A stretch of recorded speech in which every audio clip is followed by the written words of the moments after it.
अस्सलाम वालेकुम, कैसे हैं आप सब। उम्मीद है बिल्कुल ठीक ठाक होंगे। आज हम बात करेंगे एक और लीफी प्लांट के बारे में जो बहुत ही खूबसूरत प्लांट है। इस प्लांट को एक्सकोइकेरिया प्लांट कहते हैं। इसके अलावा इसके और भी बहुत सारे नाम हैं जो लोग इसको नर्सरीज़ में अक्सर कहते हैं, यानी ब्लाइंडनेस ट्री भी कहते हैं। बाज़ लोग इसको लैला मजनू का प्लांट कहते हैं, हालांकि लैला मजनू का प्लांट तो नहीं है, लेकिन जंगल फायर प्लांट भी कहते हैं, बूटा बूटा प्लांट कहते हैं, यानी बहुत सारे इस प्लांट के नाम हैं।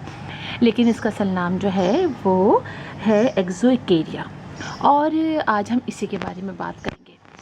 मेरे पास जो ये प्लांट है काफ़ी अरसे से है, और मुझे इसलिए बहुत अच्छा लगा जब मैं नर्सरी काफ़ी अरसे पहले गई थी कि इसके कलर जो हैं लीव्स के वो बड़े प्यारे हैं। आप ये देखिए कितने रेड रेड कलर के हैं, और सबसे खूबसूरत ये लगते हैं कि ऊपर से ये ग्रीन होते हैं, नीचे से रेड होते हैं। जब ये सूखने लगते हैं तब इनके ये कलर्स इस तरह से रेड हो जाते हैं। नए लीव निकलते हैं वो भी रेड रेड निकलते हैं।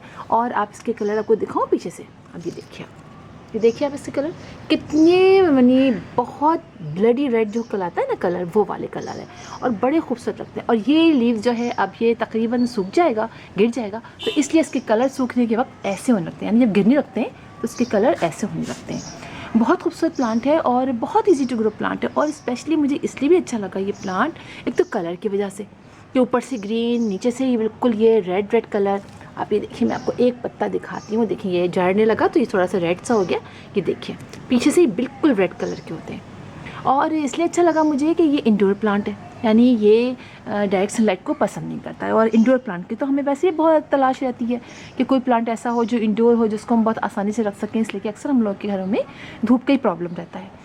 तो ये हम बहुत ईज़िली ग्रो कर सकते हैं, और इसको बहुत ज़्यादा हमें केयर नहीं करनी पड़ती है, और बहुत ज़्यादा पानी नहीं देना पड़ता है, बस नॉर्मल पानी देना होता है, नॉर्मल इसकी केयर की जाती है। इंडोर इसको हम रख लेते हैं, हमारी जो ट्यूबलाइट की रोशनी है उसमें ये ग्रो कर लेता है बहुत तरीके से।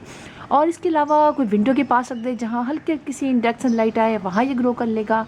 और धूप को ये बर्दाश्त नहीं करता है, डायरेक्ट सनलाइट में ये मन ख़राब होता है, इसके लीव सारे झड़ जाते हैं। इस प्लांट जो है एक बुशी टाइप का बन जाता है। आप देखिए कि मैंने इसकी थोड़ी सी पिंचिंग की तो आप देखिए इसकी कितनी सारी नई नई ब्रांचेस निकलनी है। तो इसको पिंचिंग करते रहते हैं तो ये बुशी बन जाता है। इसको प्रोपेगेट जो है वो इसकी ब्रांचेस से किया जाता है।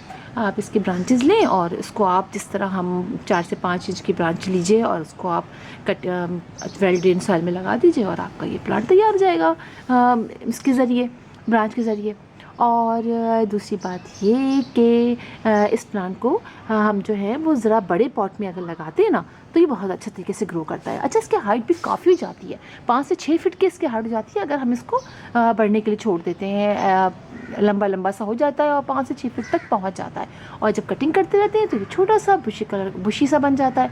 और अगर आप इसको ज़रा सा धूप इस पर अगर कहीं से इनडायरेक्ट सनलाइट आ रही हो या डायरेक्ट सनलाइट हल्की सी इसको आप रख के देखें ना तो बड़ा खूबसूरत लगता है। इसमें रेड रेड जो इसमें कलर निकलते हैं ना, ऊपर से ग्रीन नीचे से रेड, बड़े प्यारे लगते हैं। और जब मैं भी नर्सरी गई थी तो मुझे इसीलिए बहुत अच्छा लगा था कि ऊपर से ये ग्रीन था और नीचे से रेड था, तो डबल शेड का यानी ट्राई कलर इसीलिए कहते हैं, बाई कलर कहते हैं। बाई कलर इसलिए कहते हैं कि 2 कलर इसमें होते हैं। देखिए ऊपर से ग्रीन होता था, ये ऊपर से ये ग्रीन है और नीचे से ये रेड है। ये देखिए देखा आपने। अच्छा, इसकी आप केयर की बात तो हमने कर ली कि इसको हमें पानी इसका बहुत ज़्यादा आप नहीं डालिएगा, बस जब सॉइल आपकी सूख जाए तो आप पानी डाल दीजिए। ओवर वाटरिंग नहीं कीजिएगा कि खूब दनादन, चूँकि हम इसको इंडोर रखते हैं, यानी डायरेक्ट सनलाइट तो रखेंगे नहीं, तो ज़ाहिर बात है हमारी जो सॉइल होगी वो बहुत जल्दी ड्राई नहीं होगी। तो आप इसको इस तरह से रखिएगा कि जब चेक कीजिए आपकी सॉइल जो है वो ड्राई हो गई है तो आप पानी थोड़ा डाल दीजिए इसमें नॉर्मली, ठीक है। और ये नहीं हो कि गीले हो आप ऊपर से पानी दनादन डालते जा रहे हैं, ये आप बिल्कुल नहीं कीजिएगा। अच्छा, दूसरी बात मैं आपको बताऊं कि इसको वही 15 डेज़ से आप फर्टिलाइज़ कीजिए, जिस तरह हम डालते हैं गोबर की खाद का। आप NPK का डालना चाहते हैं, NPK का जो भी आप डालना चाहें बस को उसी तरह फर्टिलाइज़ कीजिए। और दूसरी बात ये कि अगर आपको लगे कि ये प्लांट रूट बाउंडिंग उसमें हो गई है स्टार्ट, तो आप उसको बड़े गमले में शिफ्ट कर दीजिए, कोई ऐसी प्रॉब्लम नहीं है। और मुझे भी लग रहा है कि मेरी ये प्लांट की इस पॉट की रूट बाउंडिंग इस प्लांट की शुरू हो गई है, इसलिए कि काफ़ी बुशी बड़ा हो गया है, काफ़ी अर्से से इस पॉट के अंदर लगा हुआ है। और मैंने इसको काफ़ी प्लांट्स के दरमियान में रखा था, इससे ह्यूमिडिटी इसको बहुत पसंद होती है। कुछ प्लांट्स के दरमियान में आप इसको रखेंगे ना गर्मियों में भी, तो ये बड़ी अच्छी तरीके से ग्रो करेगा। और सर्दी में भी आप इसको ऐसी जगह रखिएगा जहाँ इनडायरेक्ट सनलाइट है। सर्दी में भी कोशिश नहीं कीजिएगा आप इसको डायरेक्ट रखने की कि 1 घंटा 2 घंटा 3 घंटा। मैंने जहाँ रखा हुआ वहाँ बिल्कुल भी डायरेक्ट सनलाइट नहीं आती है, इनडायरेक्ट सनलाइट आती है। थी सर्दियों में थोड़ी सी ब्राइट, तो वहाँ ये बड़े अच्छे तरीके से ग्रो कर रहा था। अच्छा, ये बात भी हमने कर ली, यानी ये आप समझिए ये ट्रॉपिकल प्लांट है, ह्यूमिडिटी पसंद करता है। सर्दी गर्मियाँ हो तो आप इसको कई प्लांट्स के दरमियान में बीच रख दीजिए, तो उसमें बड़ा अच्छे तरीके से ये ग्रो करता रहेगा। अच्छा, और ये दूसरी बात ये कि अगर आपको लगे कि कीड़े वगैरह लग गए तो नीम ऑयल बेस्ट होता है। घर में जो हम बनाते हैं पेस्टिसाइड वगैरह वो आप डाल लीजिए। कोई आप बाज़ार से अगर आप ला के डालते हैं आप वो डाल लीजिए। बस ये इस प्लांट की केयर है और बड़ा प्यारा प्लांट है। और आप देखिए खूबसूरती तो ये लग रही है कि ये गिरने वाला है, तब भी देखें इसके लीव जो हैं वो रेड से हो रहे हैं।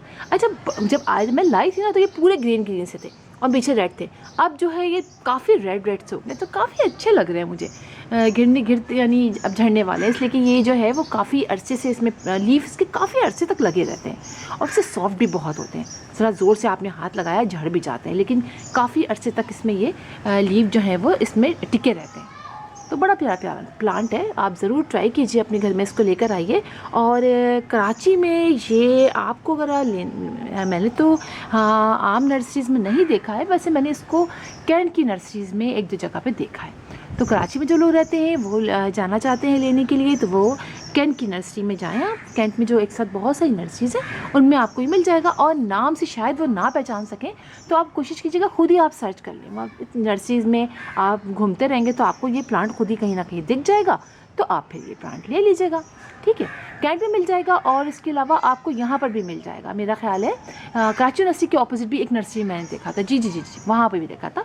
कराची नर्सरी के ऑपोजिट में एक नर्सरी है जो गवर्नमेंट की नर्सरी है, जो कराची नर्सरी है, जो मस्जिद के नीचे है, वहाँ मैंने इस प्लांट को देखा था। ठीक है, आप वहाँ से भी इसको ले सकते हैं। वहाँ 1-2 प्लांट थे इसके। तो फिर इंशाल्लाह आप लोगों से मुलाकात होगी किसी और वीडियो में, किसी और टॉपिक के साथ। तब तक के लिए अल्लाह हाफिज़।